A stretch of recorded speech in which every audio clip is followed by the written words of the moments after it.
Trinity voice.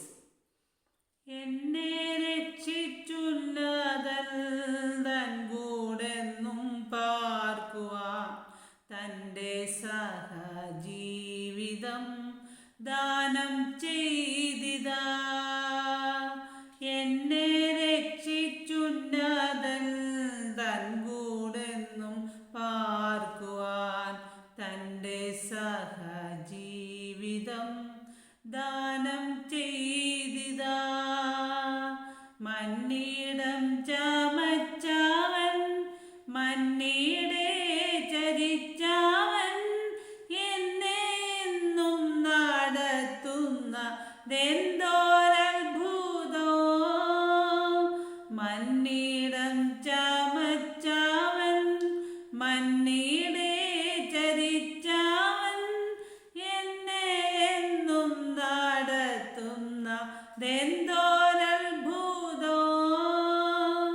എന്നെ രക്ഷിച്ചുന്നതൻ തൻ കൂടെന്നും പാർക്കുവാൻ തൻ്റെ സഹജീവിതം ദാനം ചെയ്തിതാ. തൻ്റെ ക്രൂശിൽ കാണുന്ന സ്നേഹത്തിൻ്റെ പൂർണ്ണത എൻ്റെ രക്ഷയായതിൽ താൻ നിവർത്തിച്ചു.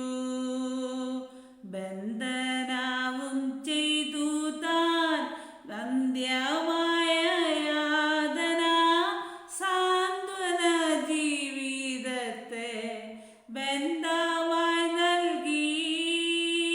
ബന്ധനവും ചെയ്തു താൻ അന്ത്യമായ യാതന സാന്ത്വന ജീവിതത്തിൽ ബന്ധമായി നൽകി. നമുക്ക് ഫസ്റ്റ് സെഷനിലേക്ക് പോകാം. ഉൽപ്പത്തി പുസ്തകം 5-ാം അധ്യായത്തിൻ്റെ 21, 22, 23 വാക്യങ്ങൾ. Genesis chapter 5 verse 21, 22 and 23. ഹാനോക്കിന് 65 വയസ്സായപ്പോൾ അവൻ മെഥൂശലഹിനെ ജനിപ്പിച്ചു.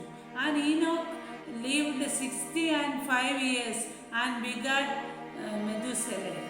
മെഥൂശലഹിനെ ജനിപ്പിച്ച ശേഷം ഹാനോക്ക് 300 സംവത്സരം ദൈവത്തോടുകൂടെ നടക്കുകയും പുത്രന്മാരെയും പുത്രിമാരെയും ജനിപ്പിക്കുകയും ചെയ്തു. And Enoch walked with God after he begat Methuselah 300 years and begat sons and daughters. ഹാനോക്കിൻ്റെ ആയുഷ്കാലം ആകെ 365 സംവത്സരമായിരുന്നു. And all the days of Enoch were 365 years. നമുക്ക് റിക്വയറിൻ്റെ ബുക്കായ പർപ്പസ് ഡ്രിവൺ ലൈഫ് എന്ന ബുക്കിലേക്ക്. However, God has given us glimpses of eternity in His word. We know that right now God is preparing an eternal home for us. In heaven, we will be reunited with loved ones who are believers, released from all pains and suffering, rewarded for our faithfulness on earth, and reassigned to do work that we will enjoy doing. We want the around on clouds with hollows, play hearts. We will enjoy an unbroken fellowship with God, and He will enjoy us for us unlimited, endless forever. One day Jesus will say, come you who are blessed by my Father, take your inheritance, the kingdom prepared for you since the creation of the world, therefore made to last forever. നമുക്ക് third സെഷനിലേക്ക് പോകാം. പ്രൊവേർബ്സ് chapter 5 words 10, 11 and 12. സദൃശ്യവാക്യം 5-ന്റെ 10, 11, 12. കണ്ടവർ നിന്റെ സമ്പത്ത് തിന്നു കളയരുത്, നിന്റെ പ്രയത്നഫലം വല്ലവന്റെ വീട്ടിലായി പോകരുത്. Let strangers be filled with thy wealth, and thy labors be in the house of a stranger. നിന്റെ മാംസവും ദേഹവും ക്ഷയിച്ചിട്ട് നീ ഒടുവിൽ നെടുവീർപ്പെട്ടുകൊണ്ട് and thou mourn at the last when the flesh and thy body are consumed. അയ്യോ, ഞാൻ പ്രബോധനം വെറുക്കുകയും എൻ്റെ ഹൃദയം ശാസനയെ നിരസിക്കുകയും ചെയ്തുവല്ലോ. And say how I hate instruction and my heart despised the reproof. നമുക്ക് ഫോർത്ത് സെക്ഷനിലേക്ക് പോവാം. ഫോർ ചിൽഡ്രൻ, കുഞ്ഞു കുട്ടികൾക്ക് വേണ്ടിയിട്ടുള്ള കഥ വായിക്കുന്ന ഇതാണ്.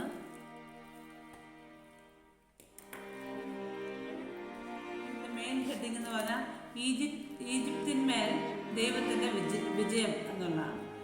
ഈജിപ്തിലെ രാജാവ് കഠിന ഹൃദയനായിരുന്നു. ഇസ്രായേലിനെ സ്വതന്ത്രമായി വിടണമെങ്കിൽ രാജാവിൻ്റെ മനസ്സ് മാറ്റം വരുത്തേണ്ടതുണ്ടെന്ന് ദൈവത്തിന് അറിയാമായിരുന്നു. ദൈവം ഈജിപ്തുകാർക്കും അവരുടെ രാജാവിനും വലിയ ഉപദ്രവങ്ങൾ വരുത്തി. ഈ ഭയങ്കര സംഭവങ്ങളെ ബാധകൾ എന്ന് പറയുന്നു. അവ 10 ഉണ്ടായിരുന്നു. ഈ ബാധകളുടെ സമയത്ത് ഇസ്രായേലിയരെ വിട്ടയക്കാമെന്ന് 4 പ്രാവശ്യം രാജാവ് വാഗ്ദാനം ചെയ്തു. ബാധകൾ നിർത്തുവാൻ ദൈവത്തോട് പ്രാർത്ഥിക്കുവാനും രാജാവ് മോശയോട് ആവശ്യപ്പെട്ടു. എന്നാൽ ഓരോ പ്രാവശ്യവും രാജാവ് മനസ്സ് മാറ്റി അവരെ വിടാതിരുന്നു. നൈൽ നദിയിലെ വെള്ളം മുഴുവൻ രക്തമായി മാറി. അങ്ങനെ നദിയിലെ മത്സ്യമെല്ലാം ചത്തുപോയി. പിന്നെ നാട്ടിലെല്ലാം തവളകൾ വന്നു വീഴുന്നു. കൊട്ടാരത്തിലും അടുക്കളയിലും കിടപ്പറയിലും എന്ന് വേണ്ട എല്ലായിടത്തും തവളകൾ. അവ എല്ലാവരുടെയും മേൽ കയറി മറിഞ്ഞു. ഒടുവിൽ തവളകളെല്ലാം ചത്തു കഴിഞ്ഞപ്പോൾ സഹിക്കവയ്യാത്ത ദുർഗന്ധം. അതിനുശേഷം ഭീകര പ്രാണികളുടെ വരവായി. അവ എല്ലാവരെയും ആക്രമിച്ചു തുടങ്ങി. പിന്നീടുണ്ടായത് 10,000 ഈച്ചകളുടെ ആക്രമണമായിരുന്നു. എന്നാൽ ദൈവം അത്ഭുതകരമായി ഇസ്രായേലിയരെ ഗോശൻ എന്ന സ്ഥലത്ത് സംരക്ഷിച്ചു. അത് കഴിഞ്ഞ് ഈജിപ്തുകാരുടെ മൃഗങ്ങളെ ഒരു പ്രത്യേക രോഗം ബാധിച്ച് അവ ചത്തൊടുങ്ങി. ജനങ്ങളുടെ ദേഹത്ത് വളരെ വേദനയുള്ള പരുക്കളുണ്ടായി. ഇതൊക്കെ സംഭവിച്ചിട്ടും രാജാവ് ഇസ്രായേലിയരെ ഈജിപ്ത് വിട്ടുപോകാൻ അനുവദിച്ചിട്ടില്ല. പിന്നീട് ദൈവം ഇടിമിന്നലും കൽമഴയും അയച്ചു. ഈജിപ്തിൽ അടിച്ചിട്ടുള്ള ഏറ്റവും ഭയാനകമായ കാറ്റായിരുന്നു അത്. അതിനുശേഷം ഒരു ശക്തമായ കൊടുങ്കാറ്റ് അസംഖ്യം വെട്ടുക്കിളികളെ കൊണ്ടുവന്നു. കൽമഴയിൽ നശിക്കാതിരുന്ന ചെടികളും കൃഷികളും എല്ലാം അവ തിന്നു തീർത്തു. ഈജിപ്തിൽ പിന്നീട് പച്ച നിറമായ ഒന്നും അവശേഷിച്ചില്ല. 3 ദിവസത്തെ അതിഭയങ്കരമായ കൂരിട്ടായിരുന്നു 9ാമത്തെ ബാധ. എന്നാൽ ദൈവത്തിൻ്റെ ജനം പാർക്കുന്ന ഗോശൻ ദേശത്ത് വെളിച്ചം ഉണ്ടായിരുന്നു.